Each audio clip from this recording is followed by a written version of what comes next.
Pak Jokowi waktu itu tahun berapa ya Pak Jokowi ketika wali kota Solo itu Pak? 9 tahun yang lalu ya. Berarti 2003, 2004 Pak Jokowi menjadi wali kota. Apa yang terjadi? Upacara saja beliau tidak tahu. Upacara betul-betul baru. Assalamualaikum warahmatullahi wabarakatuh. Pertama, saya atas nama Universitas Paramadina ingin sampaikan sekali lagi terima kasih atas kehadiran Pak Jokowi di kampus tercinta kita. Sebuah kehormatan tersendiri bagi kita untuk diskusi sama-sama masalah yang sangat dekat di Jakarta. Saya tidak pakai proyektor Pak Jokowi, jadi saya sambil duduk di sini ya, menyampaikan beberapa hal, mengisi barangkali bagaimana melanjutkannya. Kalau tadi sudah Pak Jokowi sampaikan tadi agak panjang komprehensif betapa terobosan itu sudah dilakukan. Reformasi birokrasi yang tadi disampaikan, sering kita bicara tentang standar baru, pendekatan baru, prosedur baru, tapi ujungnya apa sih?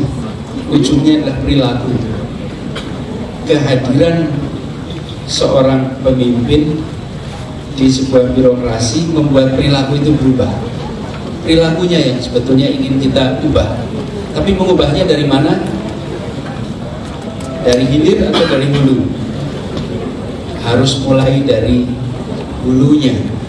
Bila hulunya baik seperti aliran sungai, insya Allah maka alirannya akan jernih. Tapi itu harus diiringi. Saya ingin gambarkan sedikit kira-kira apa yang terjadi ketika hulunya itu baik. Pak Jokowi waktu itu tahun berapa ya Pak Jokowi ketika wali kota Solo itu Pak? 9 tahun yang lalu ya. Berarti 2003, 2004 Pak Jokowi menjadi wali kota. Apa yang terjadi? Upacara saja beliau tidak tahu. Upacara betul-betul baru. Saya percaya betul pada visi misi, tetapi kalau yang menjadi pemimpin tidak bisa jadikan rujukan, visi misi dan daftar rencana itu hanya ada di atas kertas. Yang diperlukan justru pemimpinnya. Yang hadir di situ orang melihat pendekatannya beda, dan kemudian kita saksikan itu sukses. Jadi saya membayangkan yang dikerjakan reformasi birokrasi itu bukan sekedar agendanya, karena agenda tidak otomatis jalan sendirian, tapi agenda perlu eksekusi, dan eksekusi ini membutuhkan orang yang melakukan eksekutor. Di situ sebabnya saya melihat, saya sempat otak-atik ini Pak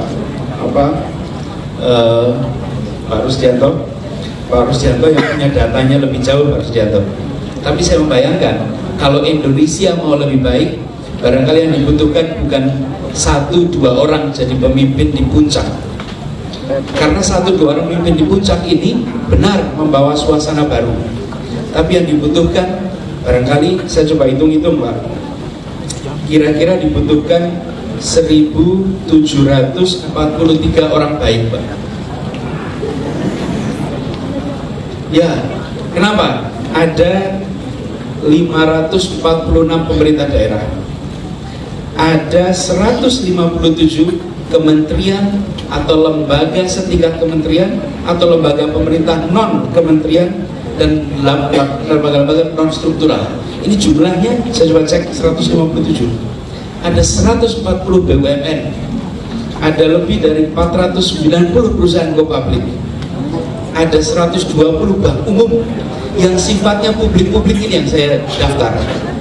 Kalau di tempat-tempat yang sifatnya publik ini ada pemimpin yang baik, bisa dibayangkan efeknya untuk Indonesia seperti apa? Akan luar biasa. Itu adalah deretan orang-orang baik, deretan orang-orang tak bermasalah. Dan ini kesempatan untuk mengubah wajah Indonesia kita. Jadi bisa dibayangkan efeknya. Meskipun benar kehadiran orang yang bekerja dengan baik, serius. Ini kemarin saya sampaikan Pak Jokowi di kasus di Jakarta ini Pak.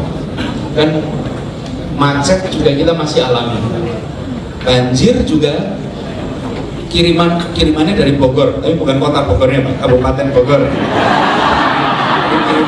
Dari Kabupaten Bogor, beda ya kabupaten sama kota gitu ya.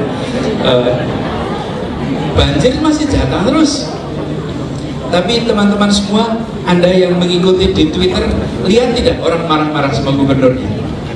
Tidak. Kenapa? Coba 2 tahun yang lalu, banjir yang sama, marah-marah pada pimpinannya. Kenapa? Kita bukan masalah sudah jadinya, karena orang tahu tidak mungkin bisa selesai dalam waktu 1 tahun. Tetapi bahwa ini dikerjakan serius, itu membuat orang bisa sabar, menghargai, mengapresiasi. Bayangkan teman-teman itu terjadi, saudara sekalian bisa lihat kereta api. Kalau Anda lihat kereta api antar kota sekarang, dipasang siapa? 1 orang, Ignatius Jonan. Beliau melakukan perubahan, eksekutornya. Lihat Garuda Indonesia hari ini, Pak Emil Satar masuk di situ. Apa yang terjadi? Berubah. Di Bandung ada Pak Ridwan Kamil, berubah suasana. Insya Allah Bogor besok dilantik, berubah suasana. Ini Pak Bima ini memang unik, sudah menang 5 bulan yang lalu, tapi harus menunggu 7 bulan baru dilantik. Jadi ini namanya wali kota in waiting. Sebentar lagi jadi wali kota resmi.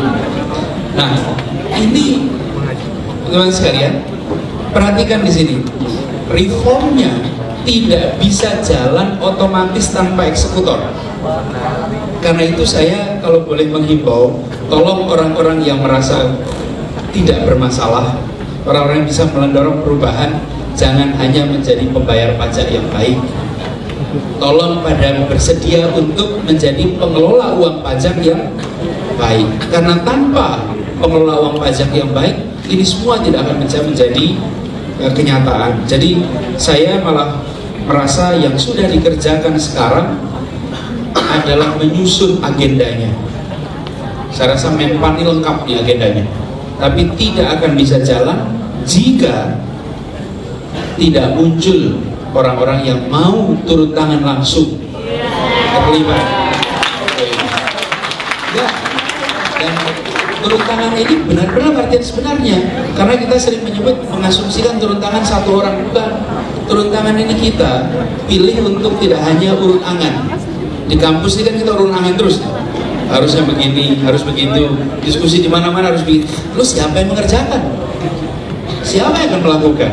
Karena itu saya malah merasa ini kesempatan, jangan diam, tapi pilih untuk mendorong terlibat. Jadi kuncinya saya rasa pada orang. Jadi pekerjaan yang dikerjakan oleh Pemda, oleh kementerian, oleh lembaga-lembaga tinggi itu bisa disubkonkan, ya. Disubkontrakan bisa, membangun bisa, disubkontrakan bisa, bahkan masalah manajemen administrasi keuangan pun bisa disubkontrakan. Kalau mau semuanya bisa disubkontrakan, tapi ada satu hal yang tidak pernah bisa disubkontrakan. Apa itu? Kepemimpinan. Kepemimpinan itu tidak bisa disubkontrakan. Karena itu saya merasa mendorong perubahan reformasi birokrasi adalah dengan mendorong orang-orang baik, kompeten, jujur, berintegritas, rame-rame masuk di wilayah publik dan memperbaiki aktivitas publik kita. Itu teman-teman sekalian dari saya. Nanti kita lanjutkan diskusi. Terima kasih Pak Toto, saya kembalikan. Assalamualaikum warahmatullahi wabarakatuh.